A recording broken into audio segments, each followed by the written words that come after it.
nature of the Great Seal is so mysterious that some believe that it came from a supernatural force.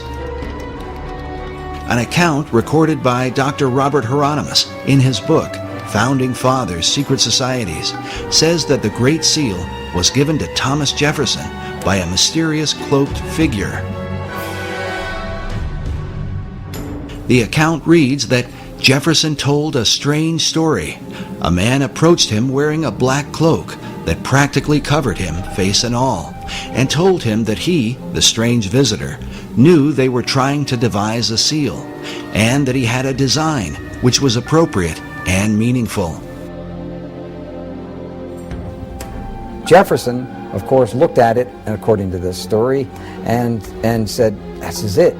This is it." He knew it was it, and it was right. So he supposedly came running back into whatever, whether it was a tent or whatever it was, and he showed it to other individuals, and he told them about, they met this person outside. Of course, they went outside to go to find the guy, and he's gone.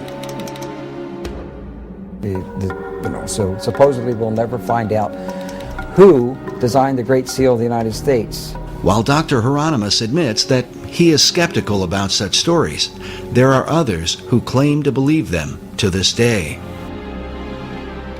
Perhaps it has something to do with John Adams, who was on the first seal committee with Thomas Jefferson. According to the written account, John Adams was there when this bizarre event took place. Oddly enough, the Adams Memorial in Washington, D.C.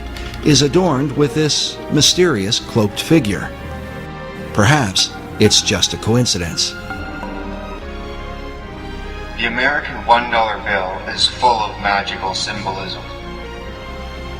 Many people know about the magical significance of the design of the Great Seal of the United States, yet they only know half the truth. We have been told that the seal of the United States is merely a coat of arms, or what is called a layman in magic. It is true that the Great Seal is a layman or coat of arms that represents uniting the original 13 colonies into one country. Yet it is more than just a layman. The coat of arms is only half the story, albeit the only story you know. Let's look at the major magical symbolism found on the $1 bill.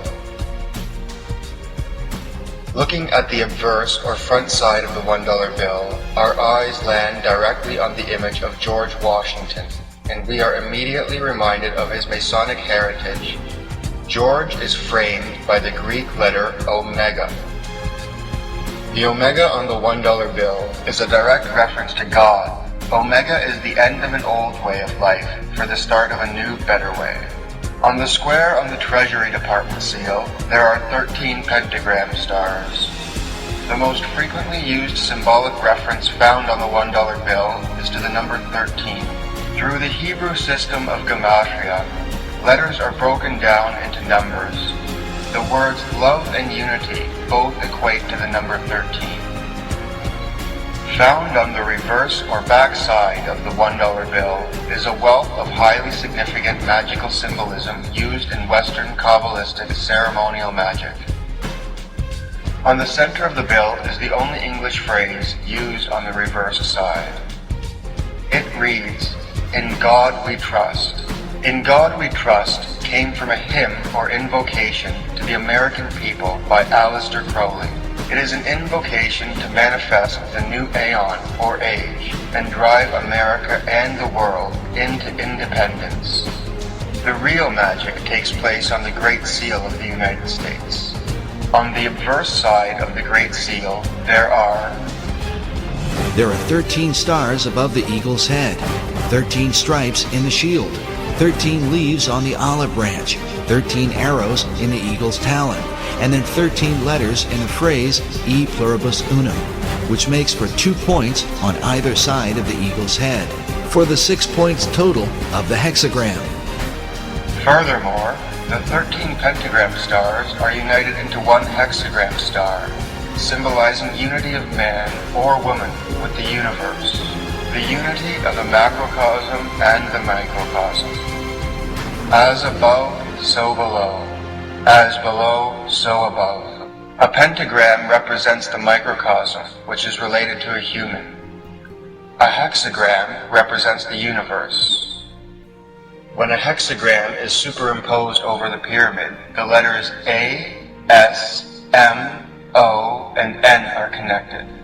Looking at the reverse of the seal, we are again bombarded with 13. There are 13 letters in the phrase Annuit Coeptis, and 1, 2, 3, 4, 5, 6, 7, 8, 9, 10, 11, 12, 13 steps in the pyramid. The truncated pyramid with a capstone floating above is also a symbolic merging of the microcosm and the macrocosm. The base of the pyramid represents the microcosm, or human, and the eye in the capstone represents the macrocosm, or universe. The same eye is found on statues of Buddha as his third eye. This is the eye of Horus, the all-seeing celestial eye. The pyramid is a representation of a person sitting in meditation. The capstone or keystone represents the brain. A capstone united with the truncated pyramid to make a complete pyramid represents uniting with one's pineal gland. And of course, many of the people who are into the New Age are into astral projection and in contact with these spirit beings, and there really are spirit beings out there. They refer to them as the Masters of Wisdom, or the Great White Brotherhood, or the Enlightened Ones, and they believe that they are guiding society. These are actually demonic forces and demonic beings, and of course they can materialize and disappear. The average individual says, oh, that can't be true, and yet it is true. And when you talk to the people who are dealing with this, they come in contact with this many times. They have accessed this other dimension, which is truly a demonic dimension.